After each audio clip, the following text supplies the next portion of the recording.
안녕하세요. 2025년 6월 5일 미국 금융시장에 대해 저희가 받은 자료들 보면서 핵심만 짚어보는 시간입니다. 네, 안녕하세요. 어제 미국 증시가 3일 오르다가 하락 마감했는데요. 이게 그 배경이 좀 복잡한 것 같습니다. 네, 맞아요. S&P 500이 한 0.5% 내렸고 나스닥은 좀 더 빠졌죠. 0.8%. 다우존스도 0.3% 정도 하락했어요. 여러 신호가 막 엇갈리니까 투자자들도 약간 혼란스러워하는 그런 모습이었어요. 네, 오늘 그래서 저희랑 같이 이 복잡한 시장 상황 한번 명확하게 정리해 보시면 좋겠습니다. 특히 어떤 걸 좀 눈여겨봐야 할지 그 맥락을 좀 짚어드릴게요. 가장 큰 이유는 역시 그 다음날 나올 고용 보고서, 이거에 대한 경계심 때문이었을까요? 아, 그 영향이 상당히 컸습니다. 네. 다들 좀 숨지기고 기다리는 분위기였죠. 게다가 또 마침 발표된 ADP 민간 고용 지표 있잖아요. 아, 네네. 민간 기업들 고용 보여주는 거요? 네, 그 수치가 예상보다 훨씬 낮게 나왔습니다. 원래 한 11만 명 증가? 이 정도 예상했는데 실제로는 3만 7천 명 증가에 그쳤어요. 3만 7천이요? 와, 예상치의 거의 3분의 1 수준이네요. 그렇죠. 그러니까 이게 경기 둔화 우려를 확 치우는 그런 대목이었죠. 아, 거기에 또 다른 변수가 하나 터졌죠. 그 트럼프 전 대통령하고 테슬라 CEO 일론 머스크요. 둘이 공개적으로 막 싸우면서 기술주 투자 심리에 좀 찬물을 끼얹었어요. 아, 정말 파장이 컸습니다. 네. 특히 테슬라 주가는요, 무려 14%나 폭락했어요. 14%요? 엄청나네요. 네.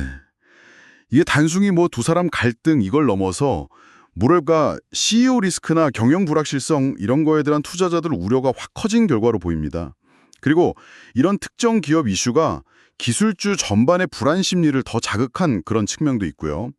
그럼 다른 큰 기술주들도 좀 영향을 받았겠네요. 엔비디아도 조금 내렸고, 애플, 마이크로소프트 이런 데도 한 0.5에서 1% 정도 내렸다고요? 네, 맞습니다. 물론 뭐 최근에 AI 관련해서 많이 올랐으니까 차익 실현 매물도 좀 있었겠지만 전반적으로 투자 심리가 위축된 게 느껴지는 부분이죠. 그렇죠. 그런데 이런 와중에도 혼자 빛난 종목이 있었다고요? 보라더컴. 네, 브로드코는 AVGO인데요. 실적 발표하고 나서 오히려 3%나 올랐어요. AI 칩 수요에 대한 긍정적인 전망, 이게 주가를 확 끌어올린 거죠. 와, 시장은 다 내리는데 혼자 오른 거네요. 네, 이런 하락장 속에서도 이렇게 다른 길을 가는 종목도 있다는 거. 이런 개별 종목의 차별화도 좀 눈여겨볼 부분입니다. 네, 개별 주식들 희비가 이렇게 엇갈리는 가운데 시장 전체 방향성을 읽는데 중요한 채권 시장. 거기는 어떻습니까? 10년 만기 국채 금리가 좀 내려갔다고 들었는데요. 네, 10년물 금리가 4.37%까지 하락했어요. 이게 최근 한 달 내 가장 낮은 수준입니다. 아, 한 달 내에 최저치요? 네, 아까 말씀드린 그 약한 고용 지표랑 경기 둔화 우려, 이게 채권 시장에 그대로 반영된 결과라고 볼 수 있죠. 참고로 단기 금리인 3개월물은 4.41% 수준이었고요. 그럼 10년물이 4.37%, 3개월물이 4.41%면 장단기 금리 차이가 여전히 마이너스, 그러니까 역전 상태네요. 그렇습니다. 10년물이랑 3개월물 금리 차이가 마이너스 0.04%, 역전 상태가 계속되고 있는 거죠. 이 금리 역전이라는 게 뭐 아시다시피 전통적으로는 경기 침체가 올 수도 있다, 이런 신호로 해석되곤 하는데요. 네, 항상 맞는 건 아니지만 좀 주의 깊게 보는 지표죠. 맞아요. 이게 항상 정확한 예고는 아니지만 그래도 시장 참여자들이 상당히 주의 깊게 보는 지표 중 하나입니다. 네, 거시경제의 어떤 불안 신호로 볼 수 있겠군요. 다른 자산 시장 움직임도 좀 볼까요? 달러 가치를 보여주는 달러 인덱스 DXY는 좀 내렸다고요. 이건 혹시 미국 금리나 기대감 뭐 이런 건가요? 네, 그런 해석이 충분히 가능합니다. 달러는 조금 약세를 보였고요. 반면에 안전자산인 금 가격은 좀 내렸어요. 온스당 3,352달러 선으로 하락했습니다. 금은 왜 내렸을까요? 아마 그 미중 정상이 통화했다는 소식 있잖아요. 그래서 무역 긴장이 좀 완화될 거라는 기대감. 이게 커지면서 안전자산 선호 심리가 약간 약해진 영향으로 풀이됩니다. 아하, 그렇군요. 그런데 흥미롭게도 국제 유가 WTI 기준으로요. 그거는 배럴당 72.5달러로 올랐네요. 네, 유가는 올랐어요. 이것도 미중 무역 협상 재개 소식에 더해서 미국의 원유 재고가 좀 줄었다는 소식이 영향을 미쳤습니다. WTI는 서부 텍사스산 원유, 국제유가의 기준 중 하나죠. 네. 그런데 시장에서는 이렇게 금리나 기대감도 슬슬 나오는데 정작 연준 인사들은 아직 좀 강한 어조를 유지하고 있다면서요.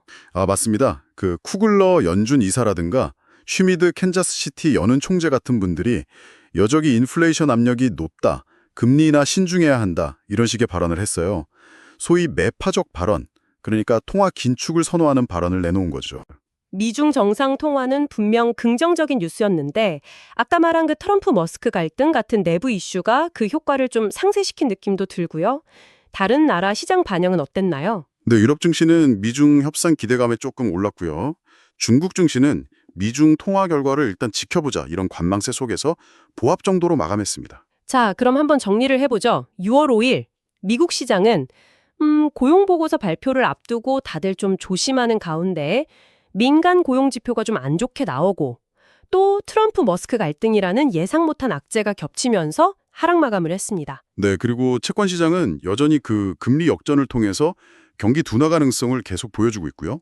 반면에 또 미중 관계 개선에 대한 기대감도 있었고 브로드컴처럼 AI 모멘텀을 탄 개별 종목은 강세를 보이기도 했고요. 정말 여러 방향의 힘들이 막 비딪히는 복잡한 장세였네요. 맞습니다. 정말 복잡했죠. 경제 지표는 둔화를 가리키는 것 같은데 연준은 아직 매파적이고 또 대외적으로는 미중 긴장 완화 기대감도 있고 뭐랄까 정말 안개가 좀 낀 듯한 그런 상황이에요. 네, 그렇죠. 그래서 오늘 여러분께 한번 던져보고 싶은 질문이 바로 이겁니다. 이제 곧 발표될 그 고용보고서, 이게 이 복잡하게 얽힌 퍼즐 조각들을 과연 어떻게 맞춰나가게 될까요? 네, 이렇게 엇갈리는 신호들이 많은데 여러분께서는 지금 이 중에서 어떤 요소를 가장 중요하게 보고 계신가요? 한번 생각해 보시면 좋을 것 같습니다. 그 판단이 앞으로 시장 흐름을 읽는데 어쩌면 열쇠가 될지도 모르겠습니다.